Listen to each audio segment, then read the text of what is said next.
I really feel like the 80-20 is figuring out like what type of founder a person is.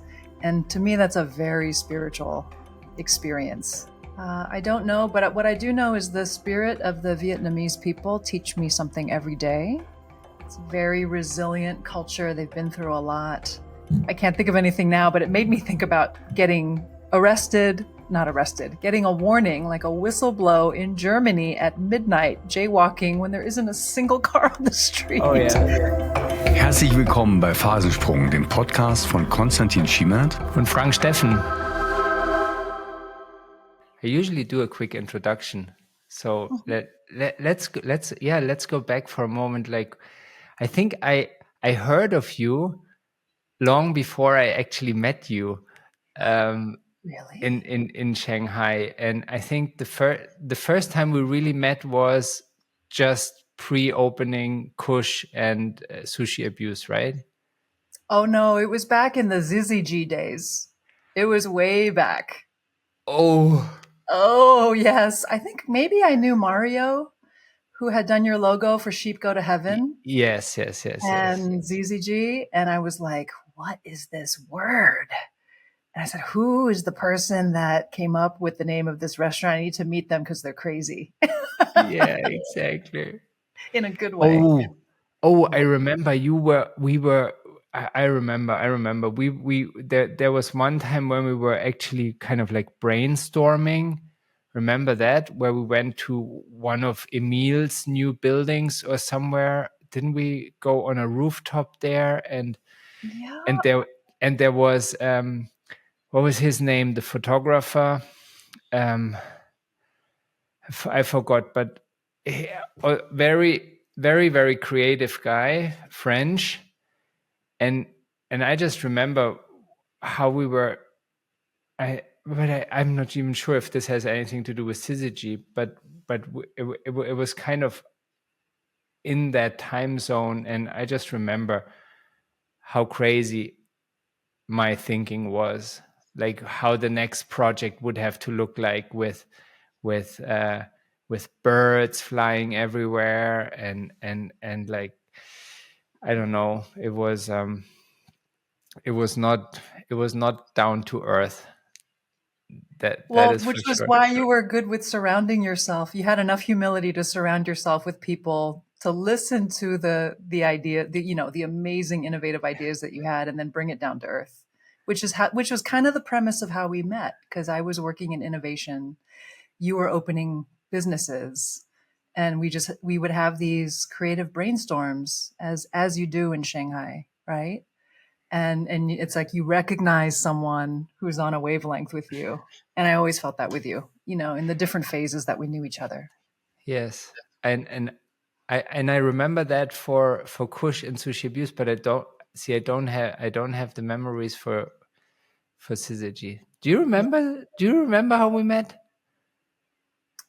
The exact moment, no, but I have like this, this feeling of being with you in a space, talking about those concepts. Yeah. Okay. Yeah. Yeah. I remember the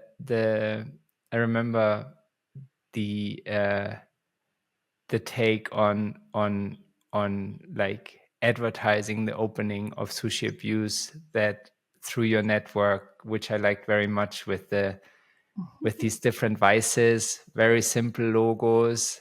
Yes. Like, what's your vice, where we had the pills and then the syringe, and because of the concept of sushi abuse, like almost like drug abuse, like, and kind of like, because it was these two restaurants literally in the same building, using the same entrance, and then to the left it was kind of like you went to, like, see, we could have had a spin on that as well. To the left was kind of like doing good, and to the right it's like doing bad, like indulging. And although Kush on the left side, the vegan restaurant, was also kind of indulgy, when I remember these ecstasy balls, and like we had really nice desserts, and on the right side it was like all you can eat sushi and get drunk. I don't know, It was all wonderfully hedonistic, and we were getting so like philosophical and overly clever with our marketing, and like we got it, but not the rest. Maybe not the rest of the world got it. But it was really fun nonetheless, and all of your spaces were really just joyful to go and do things in. I did a lot of events in your spaces. I remember that. Yeah, yeah. It and it did work, you know. Yeah. It did work. Like I think Sushi Abuse was turning profits very quickly, Yeah. and Kush took more than a year, Yeah. like almost 1.5 years before we had. I remember I went back because I was so broke when we started this. Like I was meeting Gilles coincidentally or by divine intervention or whatever, but I was already looking for spaces for like a year and I couldn't really afford anything. And then I met Gilles, and he had just made money on the expo in 2010. And then he listened to me and I presented him the concept of Kush, and he liked it. And then he said, all right, let's do this 50-50. And we shook hands, and that was it. And he said he's just going to finance the whole thing, and then once we make profits, then I own 50%. And for 1.5 years we didn't make any profits. And I remember like going back to Lolo, my wife at the time, asking her for more money to inject because we couldn't, because we couldn't pay salaries. And I didn't want to be like sitting on Gilles in Gilles' pocket all that, like just leaning on him over and over again. So I wanted to also make a contribution. So I just scraped everything I had together. Like I remember one time I went to him with like 50,000 RMB, was like the everything I had, and I was like, here, take it. Man, And then after 1.5 years, it started to work. That was amazing. But that is because it really, was so new, like yeah, it was just like there was nothing like it. yeah. Yeah. Yeah, I mean, if there's anything that I can tip my hat off to you for, it's like you're so ballsy like that. You're all in. You see things ahead of their time. And I feel like I sit in the theory of that a lot, but you're really bringing it to life. Yeah, and it's very admirable. Yeah. I've been thinking about a restaurant here in Munich Hmm. yesterday, because I've been working as a scale up coach. Do you know what that is? Yeah, Have I you heard do. of scaling up? Like, Vernon. yeah, exactly. Vern Yeah, Harnish. yes, yes. Yeah, yeah, yeah. Absolutely. So I've been doing that for the last 4 years, and supporting growth companies here in Germany. Yeah. And in being trained as a scale up coach, I had to read like 40 business books. And Hmm. as I read them and as I learned the concepts of how you really run a company, it was painful. I was like, yeah, that's what I did That's what I wrong. didn't do, That's right? what I did wrong. Oh yeah, accountability. Like, oh no, like, like Systems? Oh it man. was like, Yeah. now I know what Emil meant when he said checks and balances. I was always like, dude, shut up. Like, I have no idea what you're talking about. Oh dear. Yeah, yet So your concept still survived enough to turn a profit, which is like it yeah, says a lot. So imagine if those two things came together. exactly. That's what I'm thinking. Like, I've like 20 years experience in F&B, and now I get a understanding how to actually run a business. But enough of me. I want to know, like, when did you leave China? You're in Vietnam now. I am in the beautiful rice paddies of Hoi An, Vietnam. It's in the Yes. center of the country. I don't know if you've been here, but it's a beautiful, like little village. I call it like the Amsterdam of Vietnam because it kind of feels dynamic because you get like a million tourists coming in through the year, but there's probably only 100,000 residents or something, and lots of water buffaloes and ducks. But I chose this place because I was done with Shanghai in 2017, and I was looking for, I was like, where's the digital nomad spot where I can park myself and try this whole online business thing? And I was considering Chiang Mai and Bali and all the usual places. And I went to Hoi An and fell in love. Went back to Shanghai in September, packed my bags and moved here in October. Like it was a psh, psh, and didn't even tell my clients at the time. I'm like, I can just fly. Like I'll do my meetings Wednesday to Friday and I'll just fly up. And that worked until COVID. Yeah. And then COVID hit and that just got like, that wiped all my business. Just totally went out the window. Yeah. So like a lot of people, a lot of solo entrepreneurs, I had to reinvent, what I do, but take the good things that I know and restructure that, productize that into a business. So we're kind of peas in a pod because, I know about scale up. I know about lean startup. I know about traction and, the Rocket University with Vern's competitor, Gene Wickman, right? Is that it? Yeah. EOS. Yeah, EOS. And so I've studied a lot of those systems and integrated them into my own sort of coaching consulting sprint. And that's what I Oh, do that's now. cool. Yeah. Yeah. So I take a lot of the innovation stuff I did for, 15 years in Shanghai and wove it into how do we productize an innovative service for wellness entrepreneurs? Okay. Let me just wrap my head around that. How do you productize a uh, a service? No, what health Yeah. oriented service? So No, maybe I'll dumb it down totally. Like, let's say you've got a coach, a consultant, a wellness expert, a healer, and they have like 10, 20 years of expert knowledge in their minds, and they've never been able to turn it into a system on paper. So whether that's a right. framework or a model or some kind of asset you can use to show the world what you do, I help them get that down on paper. So a lot of it is taking the crazy and turning it into a system. And we do that in a sprint process, like a design sprint process with coaching. How long does that take then? The like there's a 6-week version and a 12-week version, depending on what, Okay. they want to achieve at the end. Yeah. Okay, so it's so that and the idea is that they can scale through that, take on more clients, be more structured. Yeah. Yeah. So like if you take scale up, that's like a system that That's a Vern, framework, yeah, it's a exactly. framework and a system. And it probably wasn't until he visualized that and articulated it well that business Yeah, was able to take off. Otherwise, you're just selling time, right? yeah. And I realized I was stuck in this position and I wanted to help other people get out of that stuck place too, and I'm by no means, the poster child of this, but I'm, I'm working my way in that direction as well.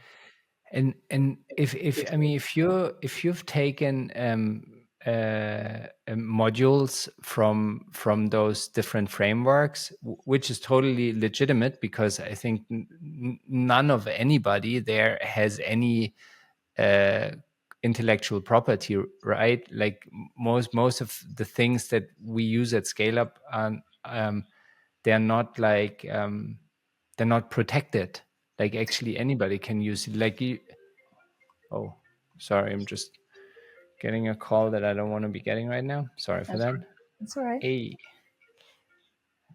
but I saw that you were something what I said had an impact on you right now.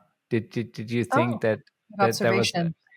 that Well, was not I wanted to throw out, yes, you're right. A lot of these things, they aren't protected. They're not trademarked or whatever, but this is where yeah. maybe my soul is more artist than business person. I really believe in creating a proprietary thing that matches the business.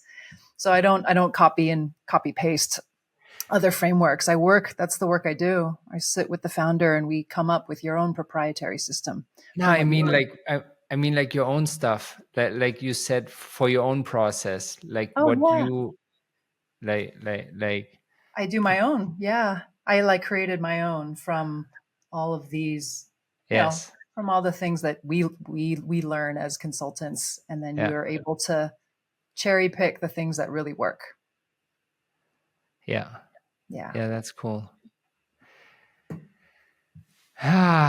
That is such a huge topic because I feel like in in Shanghai, my life was all about creating something new. Like I was always, especially in my like F&B days, like I was so driven. I always wanted to create, like I remember talking to Rafer and Sasha, like, let's create a space like that has never existed before. Like it has, this was kind of the craziness about syzygy. It was like, I want to have a space that's never been there, never been done before. And Mhm. and it was always something new, something new, something new, although probably was for the totally wrong reasons, because for me it had a lot to do with ego, that Mm. I wanted to be recognized. But then what I found coming back to Munich was that, like, working with scale up, working with a framework that somebody else has invented and that has proven itself to be successful. It's very, I don't know. I think about the word liberating, but it's not about being liberating. It's more like it is so easy. Yeah. I find Yeah. it really easy just to use someone else's thing that is working. You know, I Yeah. feel like, why, like, when do you remember Will Bry, the He did the the bagel shop. entrepreneur? Hmm? He did that bagel space, right? He started with gourmet noodles and gourmet burgers, Very and then good. he did Beef and Liberty, Mhm. and then he did Pizza Express, Pizza Marzano and Pizza Express. And at the time I thought, like, oh, poor guy, like he's doing these other things like that other people have invented. But now he's like this board level, like F&B Asia entrepreneur. Like he seems huge and super successful. And so I've always been like, but I think that's exactly where you come in, like, right? Like, you have the experience how to create a system, and I think that is so valuable, because if I try it by myself, then it's like, it's so hard to reinvent the wheel. Like, Yeah. it takes a long time. But if I have someone at my side like you, then this process can be professionalized and streamlined, and like in a way you're, yeah, in a way you're, I mean, you're using a framework to create a framework. It's, Yeah, that's a really great way to put it. And yeah, where that's the bulk of what I do, I really feel like the 80/20 is figuring out like what type of founder a person is. And to me, that's a very spiritual experience. I think entrepreneurship is like the ultimate spiritual journey. I really do, because you have to build in discipline. You have to get hit. You're constantly hit with obstacles. You're constantly confronted with who you are and yeah, uncertainty. And so you're really brought to a raw essence of who you are. And if you're spending all your time trying to be someone else or trying to achieve things externally, you're just going to burn out. yeah, You're either going to run out of money or you're going to burn out of vitality or energy. And so if we don't go back to the core, this is why the coaching is important, to figure out the type of entrepreneur you are. Are you an empire builder? Are you an artisan? Are you like, are you like a cheerleader, like a manager of people? Let's get into that. And then let's figure out what type of problems you're great at solving. And then we build a business from there, from that seed, not from, oh, Will is doing really awesome. I want to do something like what he's doing, which tends to be how we're all wired, especially when we're younger, yeah, in our 20s and 30s. And I guess now that we've got a little more of that wisdom, um, we are realizing the mistakes of the past, perhaps. yeah, Yeah. yeah, definitely. Oh, Yeah. like, realizing the mistakes of the past is like, it's almost like it can become a driver in itself, in my Say more. case. Yeah, Say more. just to not repeat, like, to to see what's possible after learning from the mistakes. Yeah. Yeah, Yeah. And I like how you brought up The idea of like the framework you have now is makes things so easy. Like I actually like the way you described it to be liberating. Like I do think frameworks offer entrepreneurs freedom. Yeah. I think personal structures, you know, like your day-to-day structure, whatever your practice is, that that discipline gives a person a sense of freedom day to day. Like when you have those, even in the world of creativity, you know, creativity doesn't really exist without the constraints. And so when we shift our focus back to like, let's build those constraints first, then you can actually expand much more Yeah. from there. And you have a little bit more security in that space. I just now understand actually what you just said before, because it's such a foreign approach. Like you first look at who is the person and what is the right type of business for that type of person. Like usually it's totally different. Yeah, usually people think, okay, what's the next idea, but people fail to look at themselves first, to see like what even what role in the business do I want to have. Like Right. that's something that I also regularly see, that there's someone in a CEO position who's not a CEO, like who's not happy. I mean, of course, he can be a CEO, but he's not happy doing it. Yeah. He's not happy doing it. Like, Yeah. And these like outside in roles, I think this is why I've always been attracted to entrepreneurship. And I remember even when I worked for companies, I would write my job description. Like I would create my role and be like, I don't want to do that thing. This is what I want to do. And I would convince the CEO to give me the job that I knew I'd be better at, you know? And I love this era we're coming into of how it's easy to set up a one person business. Easier, like it's not easy, but the tools are easier, they're more accessible. And so you can almost craft yourself as the business. Whereas outside in approach, like, you know, when you're building it for the market, or if you're working for a company in the market and you're structured into a role, I feel it's very confining. And that's why everybody wants to quiet quit and leave their jobs and start a business. And, you know, that's not necessarily the right move for everybody. But I mm-mm. think that what's behind that is this desire for people to be able to use their talents in an expressive way where they can still be themselves and contribute, right? I mean, you must see this all the time as a coach. What exactly? The idea of people not being fully fulfilled because they're not recognized for how they can contribute in their unique way. Um, Phew. Mm. You know, I see this when, oh, uh, to be honest, I did not put a lot of attention on that. No?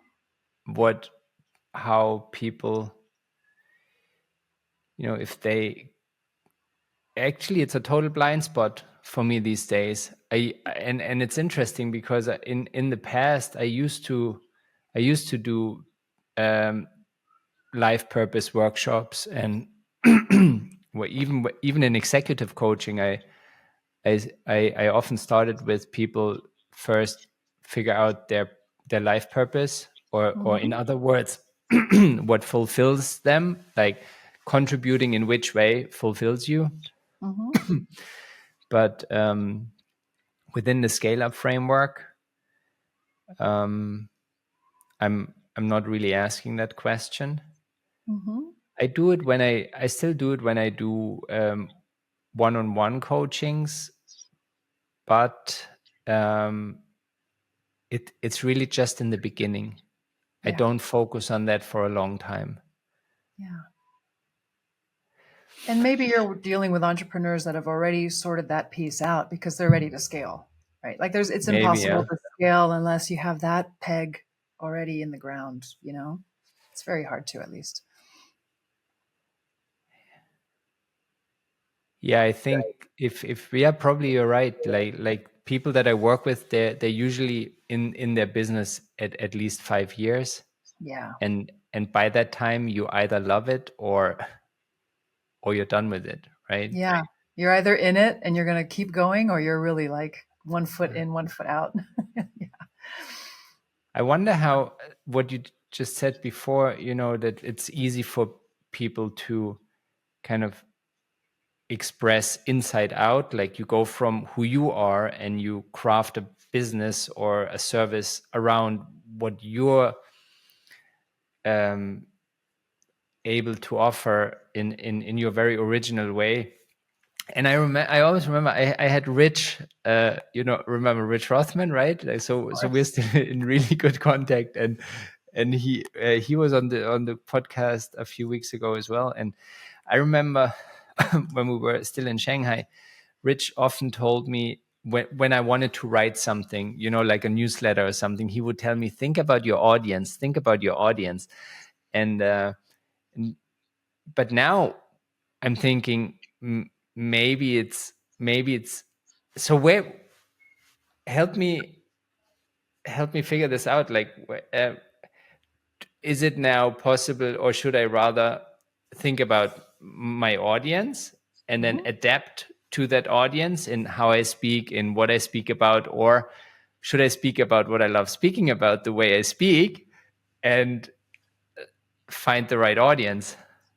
Yeah, ideally they're aligned. So I think there's a sequence to it. And actually, the way I run my sprints is like we start with you, right? Like we figure out you. And I don't think it's as easy as like, what's your purpose? What's your bliss? I actually don't believe in that orientation. I think it's like getting a little more granular around your skill sets and the way you think and your beliefs and, like what gives you energy in the day, like these little more nuanced things rather than what's your purpose. It's such a massive question that almost everybody can't answer quickly, right?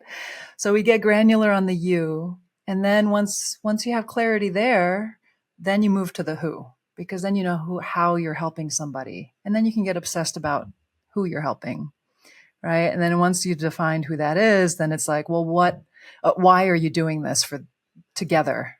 Because actually it's kind of a relationship, you and your audience. Like, why are you doing this together? Why are you offering them vegan food? Why are you offering them, indulgent sushi? Why are you Yeah. offering them scaling up businesses? And then understanding that relationship. And then what can you build around that relationship that can monetize? This is where you get, practical about it. And then how does that mechanism work? Right. And then the last bit is the when, like what's the roadmap and how do you get this thing off the ground? So it really is for maybe entrepreneurs who are either starting from scratch or they're first time founders and they need to build something or they need to evolve something that's not working. You have to go back to the fundamentals, right? So I always start with you and then connect that to who. But but you also said that you're helping people who I guess who have been in business but who wanna develop a product from what they usually have been offering as a service, right? Mm-hmm. How Mm-hmm. does that look like? Yeah, that's more like the what and the how bit. So the what is actually the offer. Like what's the value? What's the value creation? What's the product you're building? Why does it have value? Why do people care? And then the how is what's the business model around it, right? And so that ends up being like, okay, what are we building? And then what's the minimum viable thing you can test? What can you throw out there and see what sticks? Right? Okay. Because you're not going to build Rome in a day. You need to throw out something, test it, see if there's any signal in the market for it to work. Right. Yeah. Yeah. But you got to start with something a little more tangible. Yeah. I mean, this is like I guess there's a huge market. I think most practitioners get to that point at one point in their career, right? Yeah. Yeah. Yeah. And I'm fascinated with the wellness industry. I've been in the wellness industry Yeah. as a domain for a while, and that fascinates me because A lot of it is very subjective. It's like people's experiences, and then they think this is the way to go up the mountain, right? For lack of a better word, like this is the path, this is the way. But a lot of it is very subjective, right? And so if you're going to create a program or a process, how do you make that repeatable so that, Frank is having the same experience as Ben, Yeah. right? And so that's where I feel like I can help people. Like, how do you systematize it so that it's not just your opinion? Yeah. Right? How do you give it some truth filters so that there's some reality around it, but you leave enough space for the mystery as well, if it's that kind of program? Yeah. Yeah. Yeah. It's so easy to get into a bubble when you're Yeah. on your spiritual journey, or if you're, I guess, in the health industry in general. Like, it's really easy, and then also to be put into a esoteric drawer, like where it's like, okay, he's a bit like, now he lost it, kind of. But maybe the person has a totally legit experience and wants to share that, Yeah. right? And Yeah. And there's also nothing wrong with that. There's also, like, people love to hear about interesting esoteric experiences, and that's one way of engaging with an idea. And then there are others who are they're putting money down, so they're expecting like a consistent result. That's a yeah, totally different relationship, right? yeah. And I don't know, I don't know where this comes from right now, what I'm saying next, but I almost, I guess it comes from my my own experience of creating a Udemy course Mm. on life purpose. And I've done this when I was still in Shanghai, because Rich had such a great approach to figuring out one's life purpose, and so I wanted to make a course out of that, and then he told me that I should make it a little bit bigger. I should just go on YouTube, figure out everything I can figure out about life purpose. And then, so I came up with a couple of approaches, and then put it into a frame, into a video course. And just afterwards, like, seeing the result, like, of the structured thing. And then also, because I had this video course, then it was easy for me to offer my coaching to more people, because I didn't have to do all this pre-work with them. I could just say, like, I could even engage like groups of 30, and I like big events with EO, like 30 participants. And then they had like, first they had to do like the first part of the course, which would take them around 4 hours, and they would do this by themselves, everybody individually. And then I would have like a one-on-one 60 minutes with them, fine tune a little bit. Then they would Mhm. do the rest of the course, and then we would have one event together. and and would just look so professional, because it had this framework, right? Just Yeah. because it was this consistent approach, and you would see me on camera, and it would, and the course has like a couple of 5-star ratings, so it just looks really pro. 100%. By the way, I took that course. I was one of the 5-star reviews. So That's I right. know what you're That's talking about. right. And it is like, I feel like, especially, experts and professionals like you, when you can articulate this thing that you want to share with people in a really organized way, not only is it easy for them to engage with, but like it solidifies your own understanding, and it opens Yes. up so much more um, avenues to deepen your practice and to deepen your knowledge, you know? And that's the fun I have, because I'm like, ooh, where does this rabbit hole take us? And is there something there you haven't unraveled yet either? Right? I remember, um, I got a call in Shanghai by a woman in total distress, and she said that she had heard of me from a friend, that I used to have addiction issues. Her son is addicted to weed. If I could speak with him, so Mm-hmm. met the guy, we spoke, and then I started to work with him as part of like 12-step recovery. And he had he had studied film in the Mm. UK. Mm-hmm. So he then helped me to create this course. Oh, and that's and so and I remember we were sitting back in Hongqiao at my house, and because I wanted to have a script for the videos, because just talking freestyle, I thought that's not the quality I want. So I had written down what I want to say, and then I don't know why we thought of that, but I just thought maybe it's good to read it to him and see if he gets it, because then if he gets it, other people will get it. But I thought I had written this so clearly, like everybody should understand. It's not that difficult. mm-hmm. So I read it to him, and he's like, "What?" Like, like, Best Frank, I test don't get ever. it. I don't Yeah. get this. I don't get that. I don't. And so I just and while he was telling me what he was not getting, I just typed and I said, "Look, what I mean is this and this and this and this.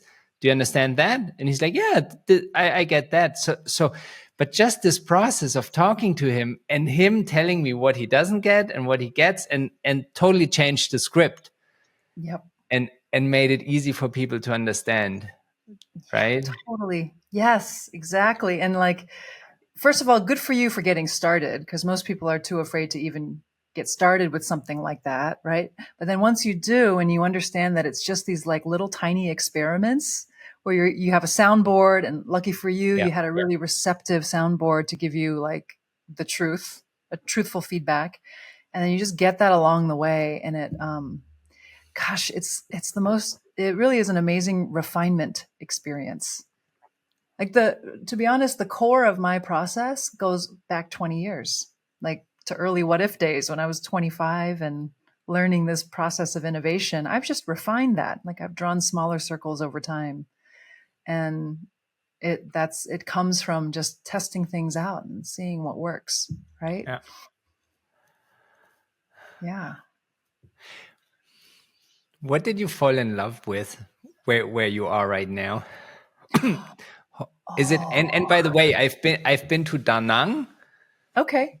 Yep. That's, and so I've been to Vietnam, but I don't know it much. But like you, it seems like you're like in a kind of really secluded area, like Very countryside. magical. I'm sad that you went to Da Nang and you didn't take 30-minute drive to Hoi An. It's like this I little cute fishing village. Oh, oh, You know you know now? what? I've been there. I've Hey, been there. It's so cute. Like it like has the all these little yellow. restaurant. It has this little coffee bar at the corner of these two, which has like the best coffee machine I've ever seen. Like just so sweet. Uh, Well, it's like it's a whole area, but do you remember the river and the yes, I bridges and remember the river. the Yes, yellow I was sitting there. yes, there you go. So there, that's Oh, where I've and it been. has all these lanterns at night. Yes, I've been there. Oh my God, Oh, it's so cool. pretty, but it's like a village. It's And so yes, quaint. it gets like a million tourists. It's so quaint. I love it because I grew up in huge Chinese cities most of my life. And I just like, since birth, because my father was a diplomat, I moved every 2 years. And a lot of those years, I think like 27 or 29 of them were living in, big metropolises in the world, from Shanghai to New York to, those big places.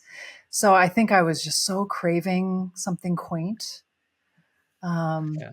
and I thought I was coming for 6 months for like a little bit of a break. It's been 7 years. And what I love is I keep finding these really cool little things. You like the new coffee shop opens up or someone really interesting moves here. And I just love the human scale of it. I'm always surprised. But so there's also a lot of digital nomads or entrepreneurs, or because, Very few, very, very few, but there's interesting people who come in and out, you know, okay, with interesting backgrounds, because that's who this place attracts. I think interesting places attract interesting people. yeah. And but like who, like your circle of friends who, They are mostly in F&B, I would say, hospitality F&B, because this is a tourist place. But there's some online entrepreneurs. Yeah. And frankly, my circle is very, very small. I can count the people on my hand. Um, and I guess in a really weird way, I've made my life smaller, but by doing that, it feels more expanded or bigger in a way. Maybe because then I can go deeper. I'm not really sure, but it's working for now. It was a good transition. I like what you just said. It's like, it seems like, like less distraction, more really being present, really Yeah. being in the moment, really being at home and within myself. Yeah. And yeah, I mean, just listening to you, I get sentimental about it, like, because it kind of reminds me of Shanghai in the early days. Oh, and and also, like, when I've been to how's it called now, Ho Chi Minh City, right? Or yeah. yeah, Hmm. like being there also reminds me of like Shanghai 20 years ago. It is. Like Yeah. so many little, like the spirit, the entrepreneurship, the energy, the like just little beautiful things popping up in like new shops. Exactly. And they're Mm, all like little gems. There's something about being able to appreciate all of that, as they pop up. Whereas when you're in New York City or you're in San Francisco or LA or something, it's like it's everywhere. yeah. Um, and I don't know, there's a quaintness to it out here that I appreciate. What means quaint? Quaint is like precious, like small and Right. precious and a little bit provincial, like when you go to Yeah. like a small town in Germany, that's a little bit quaint, but It's people are more innocent in those situations. You don't have the cynicism of big city people, right? I'm curious how long it's gonna be like that. Yeah, I don't know. I don't know, but what I do know is the spirit of the Vietnamese people teach me something every day. It's a very resilient culture. They've been through a lot. And maybe like China early days too, the young people, they're like so opportunistic, maybe less now, but when we were there 20 years ago, like just really hungry for new ideas and a new way forward. And I feel that in Vietnam. And they're So tough. for They're tough here. yeah. So Yeah. for you it was like falling in love with a place and then going there. For you it was not like about leaving or wanting to leave Shanghai, or was it It, as well? it was that as well. Because as you know, I had gone through a divorce in Shanghai, and I was like, my identity was already shifting for the 2 years before I moved here, 1 or 2 years. And so it just felt like a change that I was really hungry for. Yeah. And I feel like sometimes when you change environments, it's much easier to speed up that transition. It helped. Ha- have you been back to Shanghai? Once only. Have you? When? How long ago? Oh, it was right before COVID. Okay, so yeah. No, I haven't been there for 4 years. Wow. Yeah. Wow. Where's Hugo I, living? he's actually sleeping right now. It's but usually he's not here with me in Munich. He was living with me, Mm-hmm. but now he's living in Berlin. Mm. He's going to a private music school, and where he learns electronic music production, and yeah, no, but yeah, I think he's doing good. He's not as crazy as I was when I was living in Berlin 30 years ago. How old Um, is he now? 19, he just turned 19. That just blows my mind. Yeah. He's a good boy. I'm, I'm happy with him, very happy. Very cool. Um, so yeah, but for me it was also a little bit, I don't know, like leaving China for me was also a little bit like, uh, I think it it was a feeling that I couldn't describe really. Like it was like more like the time's up kind of thing, Mm. like just knowing it's over. And then I Mm-hmm. was also drawn to Germany, see my parents more, be in nature easier. Yeah. But I think it was also I don't know, like it just it lost, like, I don't know, like maybe I lost touch with people, but Mm. it just didn't feel so personal anymore towards the end. Everything seemed very, very money driven, Yeah. like especially the Chinese. Everything seemed so fast, so business driven. I don't know. The Yeah. I'm, go the ahead. funniest thing is, like, I feel like when I came to China at the red light, I would I would wait at the red light with my bike, and all the Chinese, they would cross the red light, like they would just jaywalk, Mhm. and towards the end when I left, like when the light was red, I would cross, Walk too, and yeah. everybody else would just be standing there and not move, because of like Oh, facial recognition and social bad credit when you do something against the law, and it was like total reverse. that's an amazing like moment to remember, and how Yeah, big of a shift has happened in, I guess it was 20 years that you were there, yeah, right? exactly, Yeah. Oh, that's a exactly. cool. That's a really neat one. I wonder if I have something like that. I I can't think of anything now, but it made me think about getting arrested, not arrested, getting a warning, like a whistle blow in Germany at midnight, jaywalking when there isn't a single car on the Oh street. yeah, oh So yeah. I Or know what people will culture you yell came at you. from. Oh my God. uh, So uh. yeah, you came from a very structured culture to China. So can we also talk about your cat? Oh yeah. Yeah. Spirit was his name. And he was a Shanghai cat. My companion for 20 years, who passed away, or I had to put down about 6 weeks ago now. And it was really hard. It was harder than I thought it would be. It's still hard. I still miss him every day. And even though it was time, and I put him down because he was suffering, and like it was all the right reasons, uh, I was still surprised by the level of grief that hit me. I was like, I don't think I would grieve for as many humans this way. Do you know what I mean? I felt a little embarrassed about it, but I thought, no, he's been by my side for 20 years. An incredible companion. Yeah. You wrote to me when it happened that he was your soulmate, and I was like, when I read that, I was like, oh, Amena. So I was a little bit like He's a soulmate. chuckling, He's but not like but the but then I'm soulmate. like, maybe she really believes it. I gotta ask her about that. I mean, soulmate is a very loaded word, but he is a soulmate, meaning Okay. he's a creature in my life that, for whatever reason, I feel like when he came into my life, it felt very mm, like planned or on purpose. Yeah. And we just shared like a deep, deep, deep love.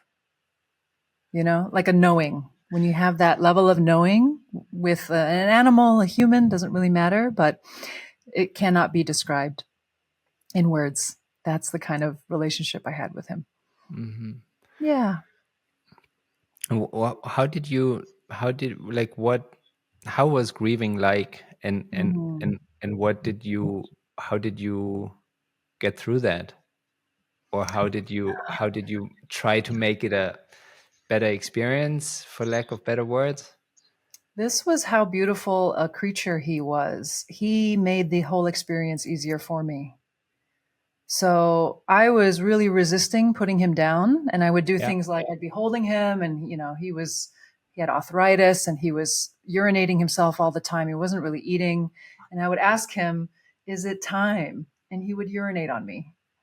And then like another time I'd ask him, "Is it time?" And he would just give me all of these big yes signs, like, yes, it's time. And even before the vet came to put him down, I made a little space, like a bed for him, where we were going to give the injection and he was going to go peacefully. He climbed up to that space an hour before the vet came and took a nap. Okay. It's like he just made it easy for me. Oh, And that is a good move. That is a oh, really good move. and what it taught me, because I think our soulmates teach us stuff. It taught me of just like the what part of what love is easing the suffering of others in our lives. And like somehow he did that as a cat till the very, very end. When he was suffering most, he was still able to remove my suffering, which is just crazy. So he was one of those creatures that just taught me a lot of things. He taught me how to be present. He taught me, how to love unconditionally, like all these things. So yeah, for anybody who's like a pet owner that is listening to this, like I totally get it. They are these magical creatures that come in our life. And sometimes people on the outside don't get that relationship you can have with another animal. But when they change you fundamentally, it's it's like a love relationship, right? I think that's the hardest thing many humans will ever go through, like knowing they need to take a decision about life and death of Yeah, an animal that they love, and figuring out the right time. Like yeah.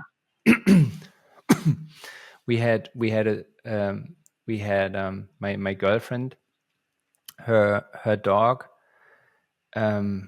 got sick overnight, like Mm, from like almost totally healthy, and then but he was a beagle, mm, and they are known to have this disease. So it's like where toxins get stored in the brain to the point when it starts to impair the vision and then their sense of balance. And but it goes really fast. Like wow. he had this oncoming of that disease just after he had a cold. That cold kind of sped it up, Mm-hmm. and then overnight he was like he had basically no vision anymore, and he was bumping into walls, and he, like, just going on the street with him, you only could have him on the leash, but then he would still run into stuff, and at night he would get really really scared and fall out of the bed, and it was just so hard to see him like that, but it Yeah, was also so hard to take the decision to put him down. yeah. It's really tough because we have modern medicine now, and there are probably a bunch of things you could do. But I remember dealing with the same dilemma of when to put them down, and having a bit of a mental checklist of like, when is my cat's quality of life going to, be so affected that it's not worth it anymore? Like I was really trying to, to feel like to empathize the kind of life my cat didn't want to live anymore. And, I probably could have pumped him full of drugs and done all these different things, but it just felt right. And he trusts me to make that decision. I learned this incredible word in Hawaiian. My brother lives in Hawaii now. Um, and I learned this word called kahu. And kahu means protector. And the Hawaiians believe that you don't own pets. You don't own these animals in your life. You are the guardian of them. You're the protector of them. And they can also be your kahu. They can be your guardian and your protector. And so when you have that level of trust with another creature or another person, you just give them the responsibility to make the decision for you sometimes. And I feel like, wow, how many humans do I have that with in my life? Right? It's interesting. Yeah, not many, Yeah, that level of trust. at that deep level. Yeah, my girlfriend is a vet, and so she did a couple of checks with him, but there was nothing we could really do. There Mm, was no drug or medicine, or we knew it would get worse. We knew it. Yeah. We just knew it would get worse. But and then also we tried to empathize, which is so hard because an animal doesn't think like us.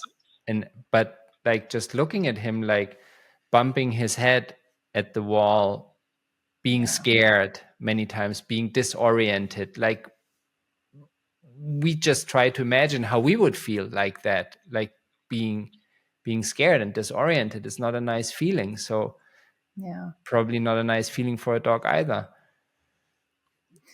Yeah, definitely not. And But then still, knowing, but still, it was so hard. And my girlfriend, even afterwards, she still had moments where where blameful thoughts towards herself came up, and still not, just not being sure if it was the right thing to do. yeah. How was grieving for her? You had asked me how grieving was. And it's, Yeah.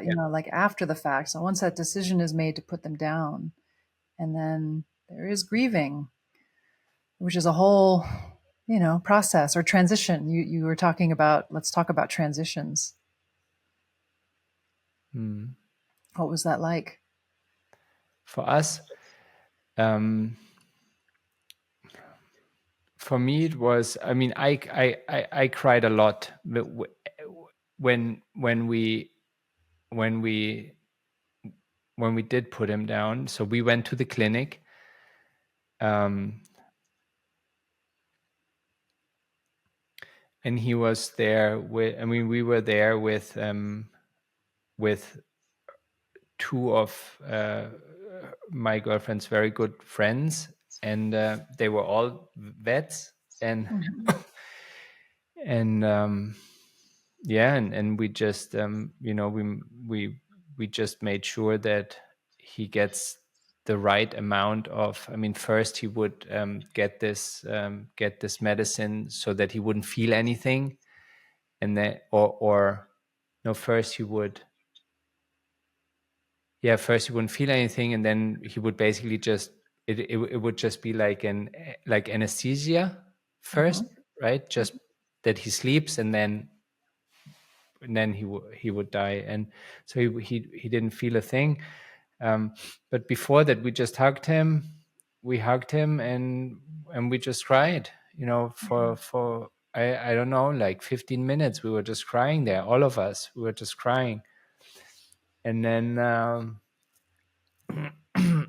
And then yeah, and then afterwards it was mostly my girlfriend who still had doubts. Did she do the right thing? Was she being too selfish? And and I always just tried to repeat why we had taken the decision, because I think it's also so. For her, it was just like for her it was a bit difficult to bring up this thought process back to mind that had made so much sense to us, why we had Mhm. taken the decision. So it was kind of Yeah. my job to reiterate that, and to give her the knowledge that we've really thought about it. And it was not like he became sick and then the next day we went to put him down. No, like we can't, like we had planned a holiday. We canceled the holiday. I canceled the hotel. We canceled the flights. Like it cost us thousands of euros, and just to be there with Mowgli was his name, Oh, like cute. from the Jungle Book. Yeah. Mhm. So just to be with him, and then it was a process of, I don't know, 2 months, three months, and we tried everything, and tests, and it just got worse and worse. It just got Mm. worse and worse, and then for her it was, it took, I think she was also sad for, I don't remember exactly, but I would say easily 1 or 2 months. She Yeah. was she was lonely. She felt very, Mhm. very lonely because the and it's funny actually, um, because in during that time I think we were really close. We got Mhm. really close, and then she found another dog on a website of a like animal protection Yeah. organization, Huh. and when that started, it kind of brought back her spirit. But then Yeah. also I had to take, I mean, when we were still looking at a new dog, I was still kind of important. But then when we flew to Portugal to have a look at this dog, and actually it turned out that that dog was way too shy. He was kind of like a deer. Like he Oh, too timid. Yeah, a little didn't know traumatized. anything about people, and had a very shy mother who Oh. trained him, I don't know, maybe not to trust humans, or but he so but there was another dog who fell in love with us, Mm-hmm. and so a couple of weeks later, she was transported by truck to Germany, and when she arrived, then I really had to take a back seat, because then it was just like Her heart was oh, filled up again. Yes. yes. Yes. Yeah. So Yeah. There's have something. Oh, go ahead. you thought of having a pet again? Well, I have Having two other cats. So Oh, you do? I've got Okay. plenty. I had three, which was just, I Uh, was so outnumbered. Uh, but I their see. dynamic, the whole dynamic in the house changed, so we're learning our relationships differently, because it's not about like having these three creatures and owning three creatures. It's like the relationships in the house change around each other. So that's happening now. But you said something interesting around just this idea of when we put down a pet, we the intention, because there's intentionality and maybe even planning behind it. Somehow I feel like grieving happens before the death, Yeah. It starts and it definitely. it definitely starts before then. And I was noticing as I was grieving after he passed that, like, I didn't go through the classic 7 stages of grieving, because I had looked it up, and humans have passed in my life before where you go through those 7 stages, but there's no anger, there's no bargaining, there's no depression. It's, for me, it just felt so pure. It was just this pure sadness, you know, and then I just had to be very proactive in releasing it. That was kind of the grieving process, but it just had no baggage, which I thought was really cool, you know? How did you release that sadness? Oh, it's fully, for me, it's fully somatic. It's all in the body. So I just made sure, like, I cry when you need to cry, and definitely just move your body a little bit when you feel tightness. I just felt it now. And so I just went like this. And so it's just like, move it through, move it through. Do you Don't still do hold on to yoga? anything. Yes, I do. Not the way I used to, not at teacher level, but I moved here doing a mind body practice called weightlessness, which I worked on with Tom, my partner at the Yes. time, which is an amazing program. So I went really deep in mind body practices. Yeah. And helped Yeah, him come up with that whole framework and stuff too. Rich did that program, and he said it was the coolest thing he'd ever done, like Yeah. physically, Yeah. We were in Tribe One together. So he was my training buddy. right? Yeah. It was And cool. but are you still working with Tom? Not business wise. We partnered up for a while, but then he left Vietnam. But I still train. Like, he's having another tribe in February, and I did 2 last year. I'm thinking of joining again. Oh, but that's like hardcore, this his program, No, right? no, No? it's really, uh, it's not, because he meets you where you are, but then yes, he'll Okay. push you. Yeah, he'll push you. Okay. Like the stuff that Rich was telling me about was just insane. It Like was, what? yeah, but that's because Rich is intense. So Yes, I know. Tom was meeting Rich where he is. you Yeah, know? that's So true. he got what he wanted, actually. That's true. Yeah. Yeah. Yeah. All these Hmm. people from our past that you're interviewing, it sounds like. Yeah, like I'm trying to find my way with this. I do enjoy talking to people. Mhm. I especially enjoy talking about difficult times, like the bright side and the dark side. Like I think that's because I went through my dark phases, and I learned so much. I mean, it was like not just learning for me, it was like being reborn, like realizing what life can be. And I don't want this to sound too cliche or exclusive, but I think a lot of people go through life not knowing how deep and beautiful and connected life can be. And Yeah. I know I certainly didn't. And so for me, it was like I learned so much through those hard times. So I especially like to talk about that.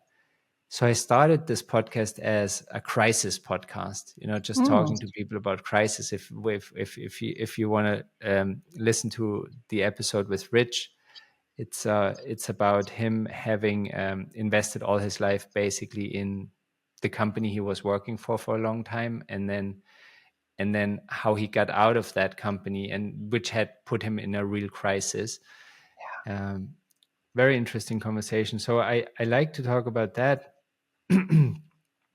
And but not everybody has experienced a crisis or had the experience of a crisis. You don't really have to experience a crisis. Anything can give you the experience of a crisis, right? Like Mhm. it's really just, it's always about like how you experience it.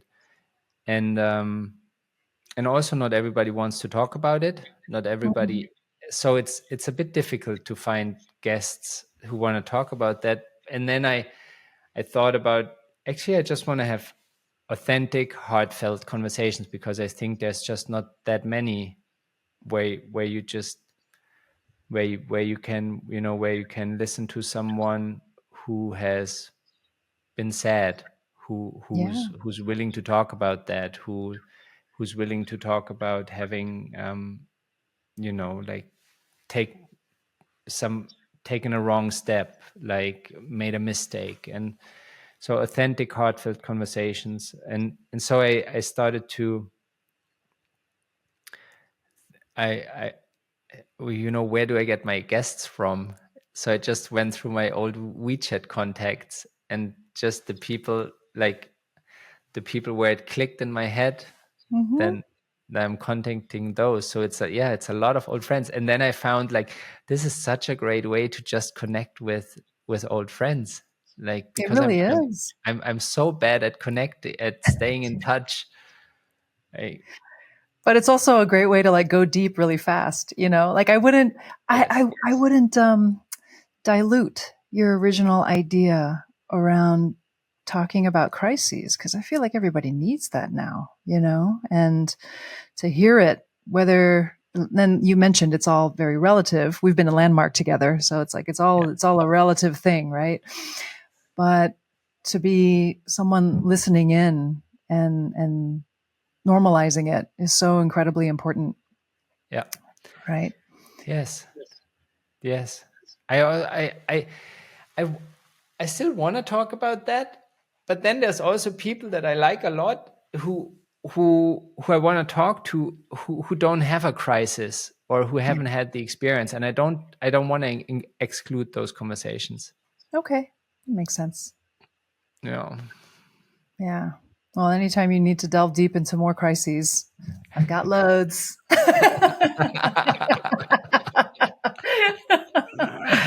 Oh, man. Nice. Yeah. Maybe we can wrap it up here and then speak a bit more after. Um, if people want to get in touch with you, what's you definitely need to send me some links to your Yes. website or social or something, that I can put those in the show notes. I will do that. I will send you my site is untappedlab.co. You can find me on LinkedIn. I'm not really on that other social stuff, but I have a Good, newsletter, good, which is Untapped, which I'll good. send you all the links. Yeah. Perfect. Then please stay on the line after I hit the stop button. But I just want to say thank you for taking the time. It was just now it feels like no time has passed. And I wish I could just we could go out and have a coffee now in Hoi An. I Would know, for would be sure. wonderful. Thank you day. for doing this with me. Thank you for having me.